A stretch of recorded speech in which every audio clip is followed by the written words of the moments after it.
नमस्कार, candid conversations के नए एपिसोड में आपका स्वागत है।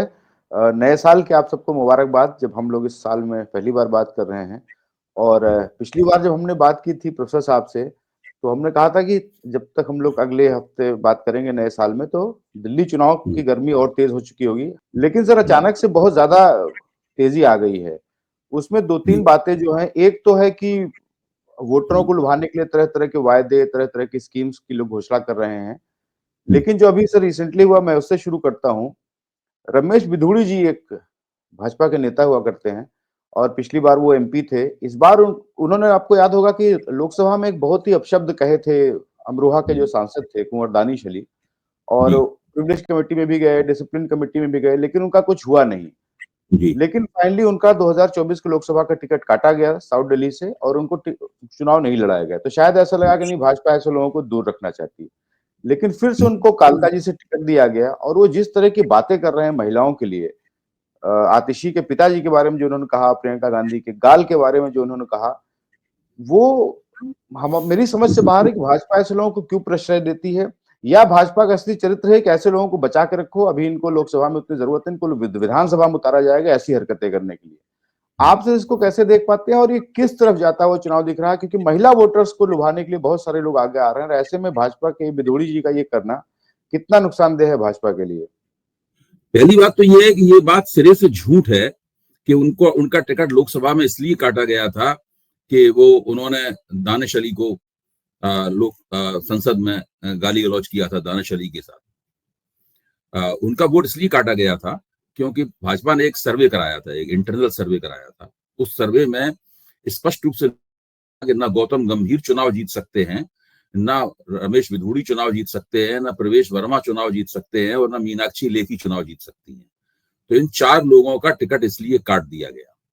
इसके पीछे ऐसा कुछ भी नहीं था कि उन्होंने एक मुस्लिम सांसद को सांप्रदायिक गाली गलौज किया था, इसकी वजह से उनका टिकट काटा गया, ऐसा कुछ भी नहीं था। दरअसल उस घटना के बाद में तुरंत बाद इनको एक जगह प्रचार का इंचार्ज बना के भी भेजा गया, जी। रमेश बिधूड़ी को, और इनसे महत्वपूर्ण काम लिया गया। उसके बाद कभी भी पार्टी में इनका महत्व कम नहीं हुआ। और ओम बिरला जो कि लोकसभा के सभापति थे, जो 124 सांसदों को लोकसभा से इसलिए स्तर के आधार पर निलंबित कर चुके थे कि उन्होंने संसद की मर्यादाओं का पालन नहीं किया, उन्होंने रमेश बिधूड़ी के खिलाफ कोई कार्रवाई नहीं की, सिवा इसके कि उन्होंने उनके जो अपशब्द थे उनको रिकॉर्ड से निकाल दिया। तो भारतीय जनता पार्टी को मैं मानता हूं कि रमेश बिधूड़ी और उन जैसे लोग बहुत पसंद हैं, वो उन्हें अपने साथ रखना चाहते हैं। मुझे तो लगता है कि आज से 40-50 साल बाद जब बच्चों से, राजनीतिक विज्ञान के छात्रों से जब ये सवाल पूछा जाएगा, जब ये पहेली पूछी जाएगी कि भारतीय लोकतंत्र के अशिष्टतम व्यक्ति कौन था, तो वो जाहिर है कि 3-4 नाम उनके सामने होंगे। तब वो कहेंगे नहीं, इसमें चैंपियनशिप तो केवल रमेश बिधूड़ी को ही हासिल थी। तो ये स्थिति है इनकी। और भारतीय जनता पार्टी को स्त्रियों के सम्मान वगैरह से भी उनको कोई उसमें दिलचस्पी है नहीं। भारतीय जनता पार्टी को सिर्फ एक ही चीज में दिलचस्पी रहती है कि उसको वोट किस तरीके से प्राप्त हो। वोटों से इतर जाकर कोई भी राजनीति करना, राजनीति को समझना उसके लिए तकरीबन असंभव है। और ये जो पूरी प्रवृत्ति बन गई है, इस प्रवृत्ति से कभी कभी राष्ट्रीय स्वयंसेवक संघ भी परेशान होता है। तो राष्ट्रीय स्वयंसेवक संघ में कुछ सांस्कृतिक पहलू उनके हैं जिसको वो कभी कभी पेश भी करते रहते हैं। उनकी आपसी बातचीत वगैरह जिस तरह की होती है आप देखिए, तो उसकी नकल तो भाजपा में खूब होती है। लेकिन भाजपा ने, और एक तरह से मैं कहूंगा शायद मैं संघ को ज्यादा, संघ की योजना के मुताबिक ही एक बजरंग दल जैसा संगठन भी बना हुआ है। बजरंग दल का काम ही है कि जो भाजपा के विरोधी हैं उनको थपड़ियाना। तो अशिष्टता, हिंसक भाषा का इस्तेमाल करना, बहुत ही आक्रामक भाषा का इस्तेमाल करना, अपने विरोधियों का मजाक उड़ाना और महिलाओं के लिए अपशब्दों का इस्तेमाल करना, और जो एक मर्दों का दबंगपन होता है, जो जेंडर विरोधी है, जो स्त्री विरोधी दबंगपन होता है, उस दबंगपन का समर्थन भाजपा की तरफ से काफी होता है।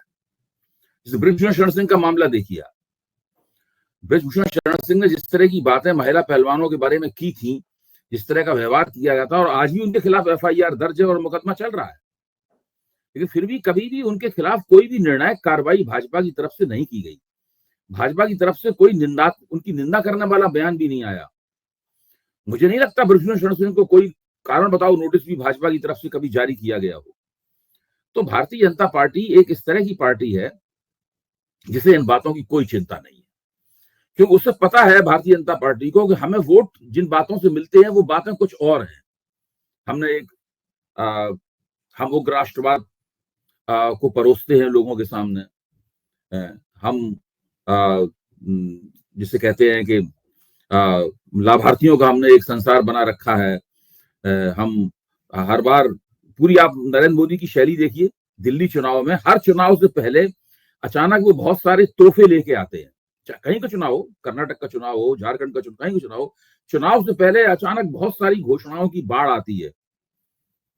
यहां तक कि इस बार जो पहली मीटिंग की थी उन्होंने दिल्ली में, जिसमें उन्होंने मकानों की चाबियां बांटी अशोक विहार के अंदर बने हुए, उसके बारे में भारत टाइम्स में खबर छपी थी, दरअसल मकान किसी को मिले नहीं है, लेकिन चाबियां बांट दी गई हैं। और मीडिया में धोखे से इस तरह की खबर छप जाती है। भारत टाइम्स ने भी इस खबर का कोई फॉलोअप नहीं किया। तो ये जो स्थिति है, इस तरीके से भारतीय जनता पार्टी अपना पूरा प्रपंच जो है, चुनावी प्रपंच दिल्ली में रच रही है। अब उसके जो भारतीय जनता पार्टी के प्रवक्ता और समर्थक हैं, कल मैंने टीवी पे एक बहस में भाग लिया इस सवाल को लेकर, वो क्या तर्क दे रहे हैं? वो ये तर्क दे रहे हैं कि आम आदमी पार्टी पिछले 2 चुनाव एक तरफा इसलिए जीत पाई कि कांग्रेस ठीक से चुनाव नहीं लड़ी। एक अपने आप को राष्ट्रीय स्वयंसेवक संघ का विचारक मानने वाले सज्जन ये तर्क दे रहे थे। तो मैंने कहा इसी से भारतीय जनता पार्टी का जो आत्मविश्वास है दिल्ली चुनाव में, वो स्पष्ट होकर निकलता है कि वो इस बात पे ज्यादा निर्भर है कि कांग्रेस किस तरह चुनाव लड़ रही है। अगर कांग्रेस अच्छा चुनाव लड़ेगी तो आम आदमी पार्टी के वोट काट लेगी तो भारतीय जनता पार्टी को आगे बढ़ने का मौका मिलेगा। भाजपा को अभी तक नहीं पता है कि वो उसके जो 30-32% वोट हैं, जो पिछली बार सांप्रदायिक चुनावी मुहिम शाहीन बाग पर चलाने में 6% बढ़ गए थे, उन वोटों को बढ़ाकर वो 40-45% तक कैसे ले जाए। ये भाजपा को इसकी युक्ति नहीं पता है। तो भाजपा, मुझे लगता है कि आज की तारीख में, अभी एक महीना है करीब मतदान में, दिल्ली चुनाव में फंसी हुई है। उसको नहीं पता। अरविंद केजरीवाल ने जो बात कही है, इस बात में दम है। और केजरीवाल का कहना है कि भाजपा के पास न चेहरा है और न नैरेटिव है। भाजपा एक बार फिर दिल्ली में एक विनाशकारी चुनावी परिणाम के अंदेशे से ग्रस्त दिखाई पड़ रही है। भाजपा के जो प्रदेश अध्यक्ष हैं, उनकी स्थिति यह है कि वो अपने मोहल्ले का चुनाव नहीं जीत सकते जी। उन्होंने अपने आप को चुनावी दौड़ से ही बाहर कर दिया है। इस तरह का नेतृत्व है भाजपा का। अरविंद केजरीवाल के खिलाफ किसी व्यक्ति को चेहरा बनाए वो तो बात अलग है। जिनको प्रदेश अध्यक्ष बनाया गया है, रोज प्रेस कॉन्फ्रेंस करते हैं भाजपा की तरफ से, उनकी स्थिति ये है। तो ये, और कांग्रेस जिस तरह से चुनाव लड़ रही है, उससे कहीं से भी नहीं दिखाई पड़ता कि वो अपना 4.25% पिछली बार जो वोट मिला था उसको थोड़ा बहुत बढ़ा पाएगी। मैं वही कह रहा था सर कि अगर भाजपा कांग्रेस के भरोसे बैठी है कि कांग्रेस अगर अच्छा करेगी तो हम लोग जीत सकते हैं, तो कांग्रेस एज यूजुअल, कांग्रेस तो अभी लगता भी नहीं कि कहीं तैयारी भी कर रही, कुछ टिकट वगैरह जारी किया उन्होंने, लेकिन जिस ढंग से प्रधानमंत्री खुद उतर गए हैं और अच्छी बुरी जो भी घोषणाएं कर रहे हैं, केजरीवाल तो आगे चल ही रहे हैं अपने चुनाव प्रचार में और डोर टू डोर पहुंचने में। कांग्रेस तो अभी तक घर बैठी हुई है, उसको तरफ से कोई तैयारी दिखती नहीं है। तो ये तो भाजपा के लिए अच्छी खबर नहीं है। अब देखिए, मैं एक बात बताऊंगा आपको, जो दिल्ली की राजनीति को जानते हैं वो ये जानते हैं कि दिल्ली में 25 से लेकर 28 इस तरह की सीटें हैं जिन पर आम आदमी पार्टी कभी चुनाव नहीं हारती है। 2013 में भी वो सीटें उसने जीती थी, फिर 15 में, और उसके बाद 20 में। वो इतनी सीटें तो आम आदमी पार्टी की जेब में पड़ी हुई हैं, और उसमें बीजेपी या कांग्रेस कहीं आम आदमी पार्टी के उम्मीदवारों के इर्द गिर्द भी नहीं होती है उन सीटों के ऊपर। तो 70 सीटों में अगर एक पार्टी 25 से लेकर 28 सीटें बिल्कुल उनका जीतना सुनिश्चित है, तो इससे आप अंदाजा लगा सकते हैं कि उसकी शुरुआत कहां से हो रही है। उसकी तो शुरुआत ही 25 सीटों के बाद हो रही है। उसे दरअसल करीबन 60 के अंक तक पहुंचने के लिए फिर 35 सीटें ही जीतनी है उसको। 25 सीटें तो उसने लगभग जीत ही रखी हैं, ऐसा आमतौर पर माना जाता है। मैं ये नहीं कह रहा हूं इस चुनाव में वही होगा, लेकिन जो पिछले चुनावों का रिकॉर्ड है उसको देख के ऐसा लगता है। दूसरे बात देखिए कि लोकसभा चुनाव में कांग्रेस, भाजपा ने सारी सीटें जीत ली थी, 7 सीटें जीत ली थी, लेकिन अगर आप उन चुनावों को बारीकी से देखें तो आपको कुछ खास बातें दिखाई पड़ेंगी। जैसे कि नई दिल्ली निर्वाचन क्षेत्र है, एक दिल्ली कैंट निर्वाचन क्षेत्र है, एक आरके पुरम निर्वाचन क्षेत्र है। इन तीनों निर्वाचन क्षेत्रों में केंद्र सरकार के कर्मचारी रहते हैं। सबसे ज्यादा आबादी जो है केंद्र सरकार के कर्मचारियों की इन तीन निर्वाचन क्षेत्रों में है, आरके पुरम, दिल्ली कैंट और नई दिल्ली में। अगर आप लोकसभा चुनाव के वोटिंग के ऊपर गौर करें तो इन तीन विधानसभा क्षेत्रों में इंडिया गठबंधन को लीड मिली थी। वो पूरा चुनाव हार गए, लेकिन तीन निर्वाचन, क्योंकि सरकारी कर्मचारी जो है वो केंद्र सरकार से, बीजेपी से बहुत नाराज है। लोकसभा चुनाव में भी उन्होंने वोट नहीं किया था। अब आप सोचिए कि संदीप दीक्षित और प्रवेश वर्मा का नई दिल्ली निर्वाचन क्षेत्र में क्या हाल होगा। आप इससे अंदाजा लगा सकते हैं कि ये लोग कहां खड़े हुए हैं। जी। नहीं सर, मेरा एक सवाल था कि जगहों, बाकी स्टेट्स में जब चुनाव होते हैं तो वहां पर जातीय समीकरण बहुत बैठाए जाते हैं। दिल्ली में मैं समझ नहीं पाता हूँ कि महिला वोटर्स इतनी क्यों इंपॉर्टेंट है, क्योंकि सारी स्कीम, चाहे वो फ्री बस योजना हो या अभी जो 2100 रुपए ये बांटने के लिए कह रहे हैं केजरीवाल जी, 25 रुपए कांग्रेस भी कह रही है हम प्यारी बहना योजना लेके आएंगे 25 रुपए, महिलाओं के ऊपर इतना क्यों जोर है? देखिए, दिल्ली के अंदर जो महिला वोटर्स हैं उनमें एक तो शिक्षा का स्तर बहुत है, और उसमें से वर्किंग वुमेन भी काफी है, मतलब कामकाजी महिलाएं बहुत बड़े पैमाने पे हैं दिल्ली के अंदर। जो गृहणियां भी हैं वो खासी पढ़ी लिखी गृहणियां हैं, वो घरों में बंद रहने वाली महिलाएं नहीं है। ऐसे तो हिंदुस्तान में उन महिलाओं की संख्या कमी होती जा रही है घरों में बंद होने रहने वाली, लेकिन दिल्ली में जो स्त्रियों की आबादी है और उनकी जो डेमोग्राफी है वो देश के दूसरे इलाके, बिहार से या उत्तर प्रदेश से अलग तरह की डेमोग्राफी है। तो अगर आप उनको रियायत देंगे, जैसे कि उन्हें घर से निकलना पड़ता है, उन्हें बसों में चलना पड़ता है, उन्हें और भी कई तरह के काम करने पड़ते हैं, तो अगर महिलाओं को रियायत मिलेगी तो उससे उनको वो बहुत प्रभावित होती हैं उस रियायत से। जी। अब दिल्ली में बसों में रियायत मिलना एक बहुत बड़ी बात है। आम आदमी पार्टी ने बसों में रियायत देके महिलाओं को काफी कुछ अपनी ओर खींचा है। जी। और अभी जो 1000 रुपए वाली जो योजना थी वो तो बाकायदा कैबिनेट वगैरह ने पास ही कर रखी, उसके ऊपर तो किसी की आपत्ति है नहीं। दलील तो यही थी कि भाई 1000 हमने घोषणा कर दी है और हम सत्ता में आ गए तो हम आपको 2100 भी देंगे। 2100 वाली की साख इन लोगों ने गिराने की कोशिश की, लेकिन इस प्रक्रिया में हुआ ये कि उसकी चर्चा बहुत हो गई। जितना प्रचार इन लोगों के विरोध के कारण हुआ, उसकी चर्चा बहुत हो गई उसमें। तो ये स्थिति है। अब सभी लोग वायदा कर रहे हैं। देखना यह है कि अरविंद केजरीवाल के वायदे पे दिल्ली की महिलाएं ज्यादा भरोसा करती हैं कि बीजेपी के वायदे पे भरोसा करती हैं या कांग्रेस के वायदे पे भरोसा करती हैं। ये सब चुनाव में निकल कर आएगा। और दूसरा एक और पहलू है, मैं आपको पूछूं उससे पहले, एक तो जो ये आरोप है ना कि भाई इन्होंने शीश महल बनाया, बहुत ज्यादा भ्रष्टाचार किया, ये वो शराब घोटाला वगैरह, ये सारी जो बातें कही जाती हैं, आप देखिए कि पिछले 10 वर्ष में केवल एक विधानसभा चुनाव ऐसा है जो भ्रष्टाचार के मुद्दे पर लड़ा गया और उसी मुद्दे पर उसका फैसला हुआ, वो है कर्नाटक का चुनाव। और उसमें किसके ऊपर भ्रष्टाचार का आरोप था? भाजपा सरकार के खिलाफ भ्रष्टाचार का आरोप था। यानी जिस पार्टी का प्रधानमंत्री सारे विपक्ष को भ्रष्ट घोषित करता हुआ पिछले 2-2.5 साल से घूम रहा है, उसकी सरकार एक बड़े प्रदेश में दक्षिण भारत के इसलिए चुनाव हार गई क्योंकि वो कमीशन खाने वाली सरकार थी। वो 40% सरकार का नारा कांग्रेस ने खिलाफ लगाया और उसको बहुत बुरी तरीके से चुनाव में हरा दिया। फिर आप बिहार में देखिए, बिहार में लालू यादव को भ्रष्ट कहते हैं ये लोग, चारा घोटाले में उनको सजा भी हुई, तो वो जाहिर है कि आप अदालती कलंक उनके ऊपर लगा हुआ है लालू यादव का।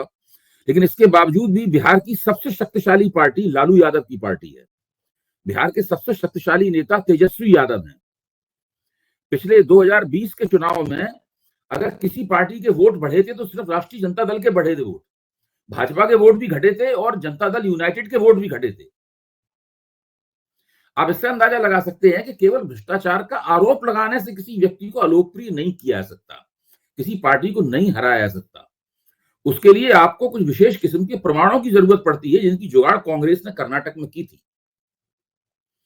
वो दिल्ली में इनके पास है नहीं प्रमाण इनके पास। इसीलिए जितनी भी रेटिंग एजेंसियां हैं, जब वो जांच पड़ताल करती हैं कि भाई अरविंद केजरीवाल लोकप्रिय हैं कि नहीं है, तो अभी भी यही निकल के आता है कि जेल जाने के बावजूद और इन आरोपों के बावजूद और वो पीएमएलए कानून, दवा 45, ये सब, इन सब के बावजूद भी दिल्ली का सर्वाधिक लोकप्रिय नेता अगर कोई है तो आज भी अरविंद केजरीवाल है। यहां तक कि दूसरे लोगों के पास कोई नेता ही नहीं है उसके मुकाबले। अगर देखा जाए दिल्ली में पॉलिटिकल लीडर एक ही है। वैसे तो बहुत हर पार्टी के पास नेता हैं, लेकिन सारी दिल्ली को संबोधित करने वाला, एक मंच पर खड़े होकर संबोधित कर सकने वाला नेता एक ही है, उसका नाम है अरविंद केजरीवाल। हर नेता में कमियां और खूबियां होती हैं, अरविंद केजरीवाल में भी बहुत सी कमियां हैं, हम लोग उन बातों को जानते हैं, लेकिन राजनीतिक प्रक्रिया ने जो एक नेता उभारा है उसका नाम अरविंद केजरीवाल है और दूसरी पार्टियों के पास उसका विकल्प है नहीं। जी सर, इस हफ्ते एक और घटना हुई। प्रधानमंत्री नरेंद्र मोदी जी, जो एक पॉपुलर सिंगर हैं, दिलजीत दोसांझ जी से मिले। और दिलजीत दोसांझ जी बहुत ही पॉपुलर है, मतलब उनकी लोकप्रियता का अंदाजा ऐसे लगाएं कि उनका 8,000 रुपए का टिकट ब्लैक में 1-1 लाख रुपए तक लखनऊ में बिक रहा था, जबकि यहाँ कोई सिख जनता बहुत नहीं है, लेकिन उनकी लोकप्रियता इस स्तर की है। मैं तो सुन के आश्चर्यचकित था कि इतना लोग महंगा टिकट क्यों खरीद रहे हैं। तो उनका सर, अच्छा, वो एलानिया रूप से वो इस नरेंद्र मोदी सरकार के खिलाफ है, तमाम अपने शोज में बातें करते रहते हैं, लेकिन उनको इस तरह से बुला के मिलना, आपको क्या लगता है सर, दिल्ली चुनाव से भी इसका कुछ संबंध हो सकता है? ऐसे ऊपर से देखने में तो समझ में नहीं आता। दिलजीत दोसांझ की लोकप्रियता का एक बड़ा कारण ये है कि वो फिल्म स्टार भी हैं जी। और उन्होंने कुछ बहुत अच्छी और लोकप्रिय फिल्मों में, चर्चित फिल्मों में काम किया है। उन्होंने कुछ कॉमेडी फिल्मों में, दिल्ली में एक गुड न्यूज फिल्म आई थी, उसमें उन्होंने काम किया था। उसमें वो कियारा आडवाणी के साथ में थे। दो हीरो, मतलब दो हीरो थे उसके अंदर, अक्षय कुमार और दिलजीत दोसांझ भी थे। उसके बाद उड़ता पंजाब फिल्म में उन्होंने बहुत अच्छा काम किया था। जी, और अभी पंजाब के जो एक बहुत ही विख्यात गायक थे, अमर सिंह चमकीला, उसके ऊपर जब फिल्म बनी तो उस फिल्म के अंदर अमर सिंह चमकीला की भूमिका दिलजीत दोसांझ ने की थी। तो वो एक फिल्म स्टार के, और पंजाबी फिल्मों में तो काम करते ही हैं, एक फिल्म स्टार के तौर पर भी उनका बहुत महत्व है। तो जो गैर सिख और गैर पंजाबी दर्शक गण हैं, वो उनसे बहुत अच्छी तरह वाकिफ हैं और खुद गाते भी हैं, स्टेज प्रेजेंस भी उनकी बहुत अच्छी है। तो उनकी लोकप्रियता का एक बड़ा कारण ये है दोसांझ की। लेकिन नरेंद्र मोदी उनसे क्यों मिले और दिल्ली के चुनाव से उसका क्या रिश्ता है, ये पहली नजर में देखने में तो समझ में नहीं आता। ठीक है। सर, एक आखिरी सवाल करूंगा, आज हम लोग अपना एपिसोड, बात है जो अभी चुनाव आयोग ने जो वोटर लिस्ट जारी की है, हाँ, मैं उसी पे असर आ रहा हूँ। उस वोटर लिस्ट से जो अरविंद केजरीवाल का आरोप था वो सच साबित हो गया है। 2 महीने के अंदर ही अंदर इतने ढेर सारे वोट उस वोटर लिस्ट में बढ़ा दिए गए। जी। यहां तक कि जो सीईओ है उसने कहा भी है कि ये जो वोट बढ़ाने की जो भगदड़ है, जो एन मौके पे है, इसकी जांच भी होनी चाहिए, उसने भी ये कहा है उसने। जी, आज वो इंडियन एक्सप्रेस में स्टोरी है कि अनप्रेसिडेंटेड, अभूतपूर्व ढंग से जो है वोट बढ़ाए जा रहे हैं। अब आप ये सोचिए कि इससे पता लगता है कि अगर जब वोटर लिस्ट अंतिम रूप से निकल के आती है और उसमें अगर पार्टियों का, उम्मीदवारों का, नेताओं का भरोसा नहीं है उस वोटर लिस्ट में, वो विवादित है, मतलब, तो फिर कैसे गारंटी दी जा सकती है कि चुनाव निष्पक्ष होंगे, फ्री एंड फेयर होंगे, निष्पक्ष स्वतंत्र होंगे चुनाव? इसकी गारंटी कैसे दी जाती है? वोटर लिस्ट ही तो वो बुनियादी चीज है जिसके आधार पर पूरा चुनावी लोकतंत्र खड़ा हुआ है। वोटर लिस्ट ही संदिग्ध हो गई है। अच्छा, दिल्ली में अरविंद केजरीवाल अलर्ट है तो उन्होंने इस बात को पकड़ लिया है, उन्होंने सबूत दे दिए हैं। उन्होंने, मेरे पास भी सबूत है, मैं चाहूं तो अभी आपको बता भी सकता हूं, मेरे सामने आंकड़े रखे हुए हैं। जी, कितने वोट सर लगभग आपको लगता है बढ़े होंगे? अब जैसे कि नई दिल्ली निर्वाचन क्षेत्र है, तो उसके अंदर 29 अक्टूबर से लेकर 15 दिसंबर तक 2776 वोट शामिल करने की अर्जी, फॉर्म 6 दे दिए गए थे उनको। उसके बाद में 25 दिसंबर तक 7,876 वोट और दिए गए। एक व्यक्ति के नाम से सैकड़ों वोटों को शामिल करने की और कटाने की अर्जियां वहां पर दी गई हैं, फॉर्म 6 और 7 दिए गए हैं। ये सब प्रेस कॉन्फ्रेंस में सारे तथ्य और आंकड़े पेश किए जा चुके हैं और चुनाव आयोग की तरफ से कोई वक्तव्य नहीं आता। और खास बात ये, चुनाव आयोग इस बारे में कुछ कहता नहीं है, वक्तव्य नहीं देता है, बताता नहीं, उसकी तरफ से साफ गोई का इस्तेमाल नहीं हो रहा है। ये सबसे बड़ी बात। ये मान सकते हैं कि असली खेल जो लोग ईवीएम का शोर मचाते हैं, असली खेल ईवीएम नहीं है, असली खेल इस वोटर लिस्ट में करती है बीजेपी। नहीं, वोटर लिस्ट, देखिए वोटर लिस्ट में हेरफेर करना, वोटर लिस्ट से नाम जुड़वाना और कटवाना, ये बहुत पुराना हथकंडा है। जब ईवीएम नहीं थी तब भी चलता था हथकंडा ये।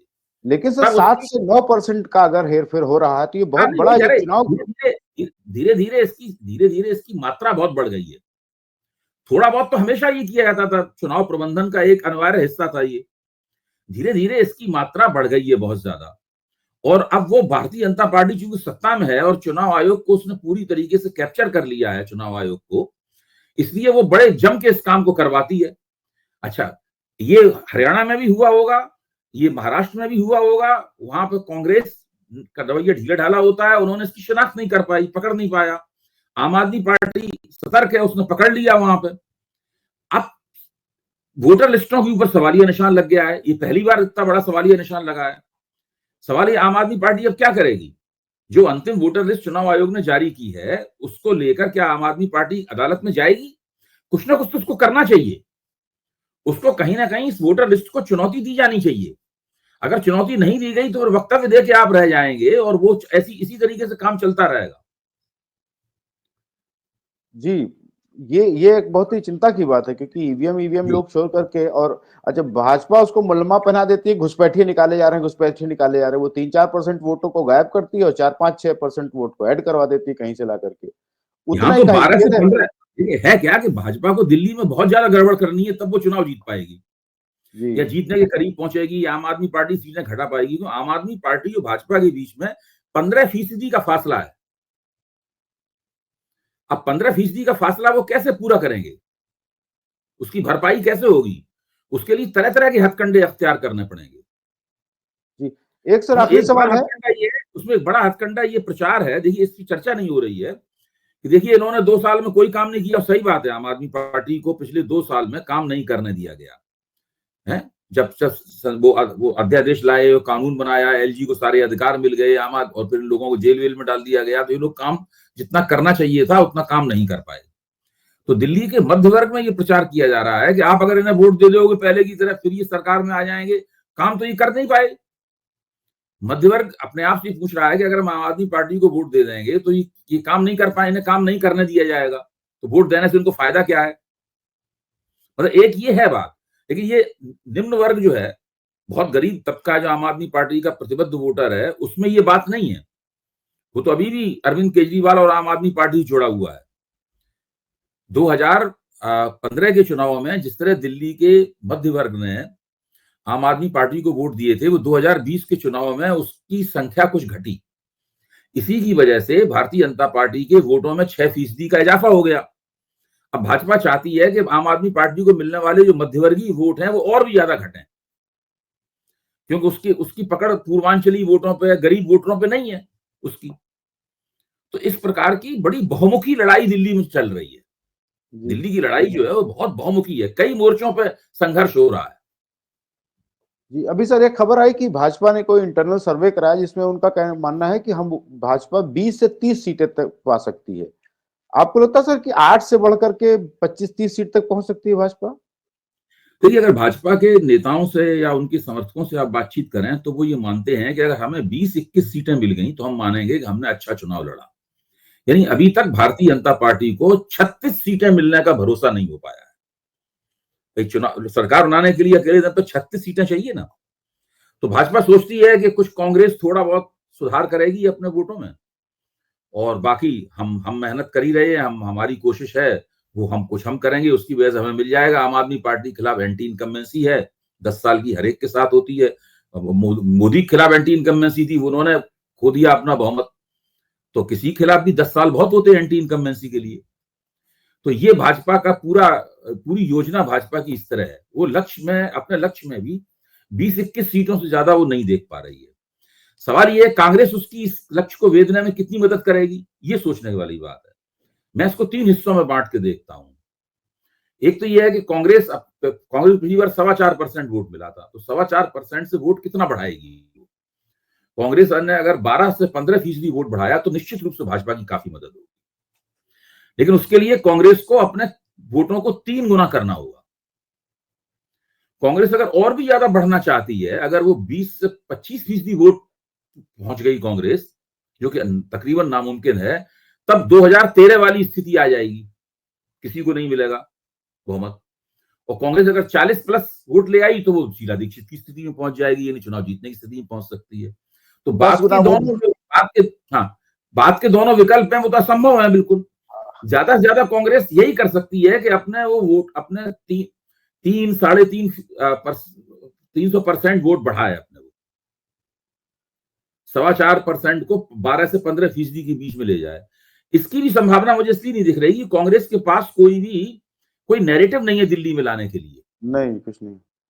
कार्यकर्ताओं की भी कांग्रेस के पास कमी है, और ये जिन लोगों को उन्होंने आतिशी के खिलाफ में और ये उतारा है, इनकी तो बहुत चुनाव में बहुत दुर्गति होगी, संदीप दीक्षित की और अलका लांबा की। क्योंकि ये लोग अच्छा प्रदर्शन तभी करेंगे जब पूरी पार्टी पूरी दिल्ली में अच्छा प्रदर्शन करे, जब मुसलमानों को ये मैसेज जाएगा भाई ये पार्टी भाजपा को हरा सकती है। मैसेज जा रहा है कि भाजपा के साथ गठजोड़ हो गया है इनका, तो एक मुसलमान वोट नहीं देगा इनको। तो सर आज के लिए इतना ही, और दिल्ली चुनाव तो अभी इंटरेस्टिंग होता जाएगा।